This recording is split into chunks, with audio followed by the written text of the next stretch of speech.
Salutare prieteni și bine v-am regăsit la un nou clip pe acest canal. Eu sunt Baxter, iar astăzi vreau să vă prezint un microfon de streaming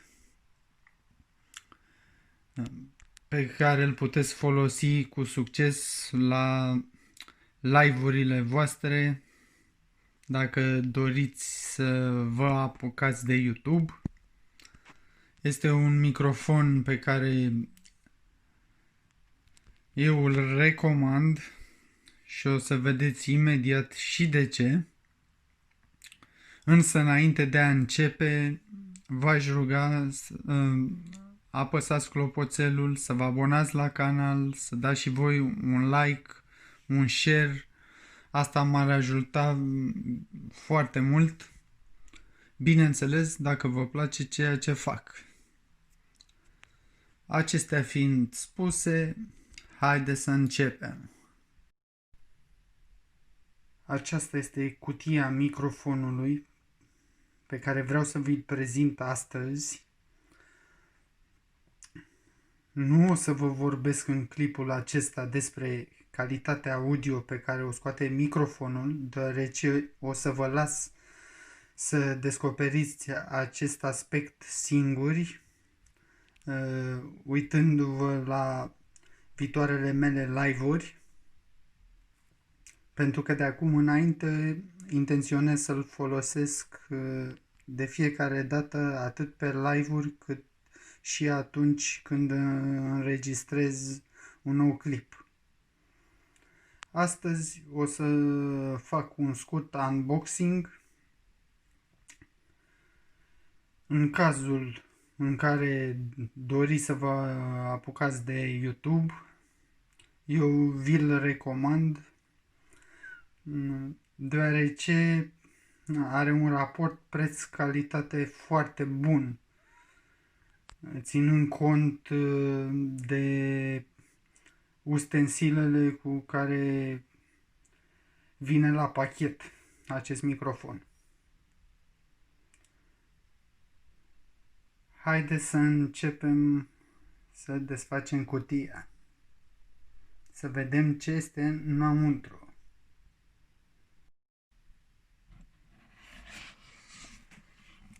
Așa.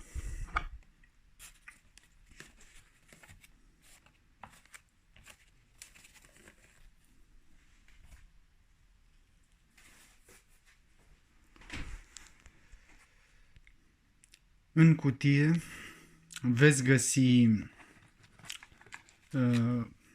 cartea cu informații despre microfon.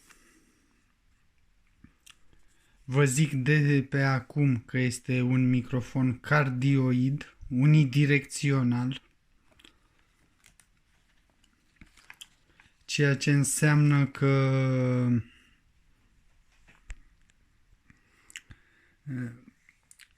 vă veți auzi doar în momentul în care veți vorbi din fața lui. Dacă veți încerca să vorbiți din lateral sau din spatele lui, nu o să vă auziți.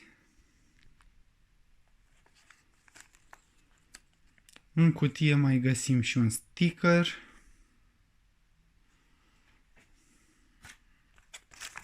O altă broșură de la Trust.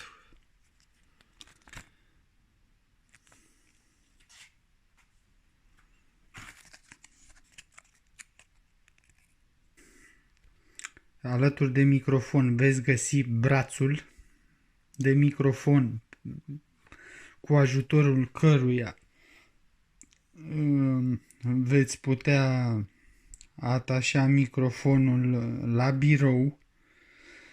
Și ce este interesant la acest braț este faptul că vine cu această menghină, ceea ce înseamnă că nu veți fi nevoiți să dați găuri în mobilă, în birou, etc.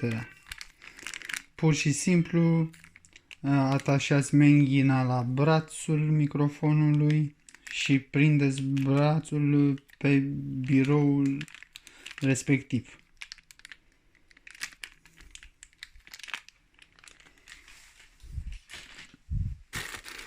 Ia, ce mai avem pe aici?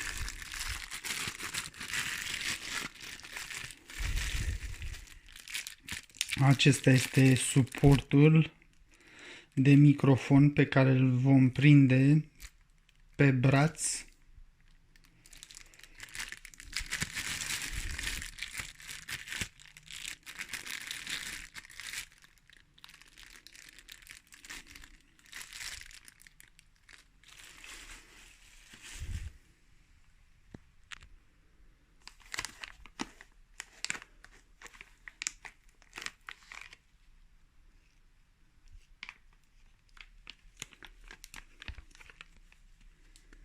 Iar aici se află microfonul. După cum vă ziceam, este unidirecțional, așa că, vedeți, aici este un semn. Semnul acesta trebuie să vină în fața microfonului. Pe această porțiune vă veți auzi voi atunci când vorbiți pe live.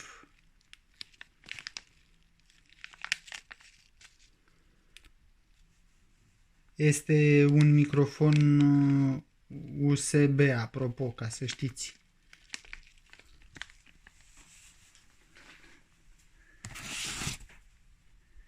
Iar mai jos,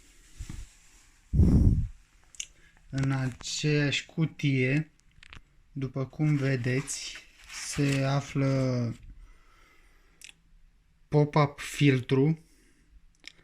Acest filtru se va atașa și el de brațul de microfon și vă va ajuta atunci când redați un live sau faceți o înregistrare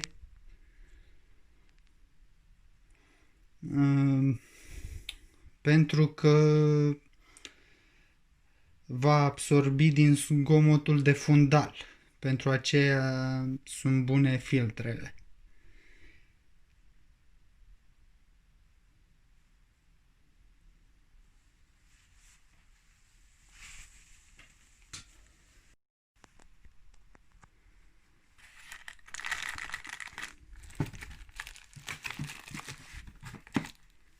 Ia să vedem ce mai avem aici. Aici este tot un filtru. Acesta este un filtru ce se atașează pe capul microfonului. Vă va face vocea mai catifelată, acest tip de filtru.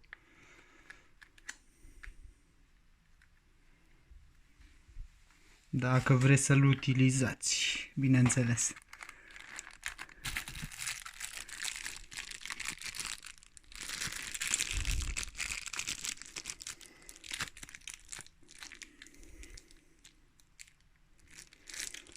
Aici avem iar un suport de prindere pentru filtru.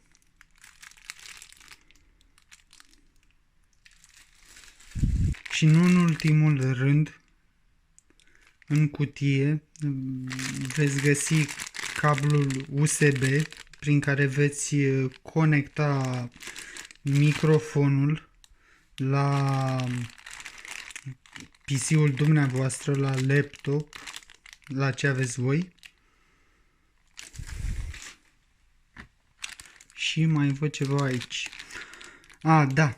Acesta este un trepied pentru microfon în cazul în care nu vreți să utilizați brațul de microfon, ci vreți să puneți microfonul direct pe birou.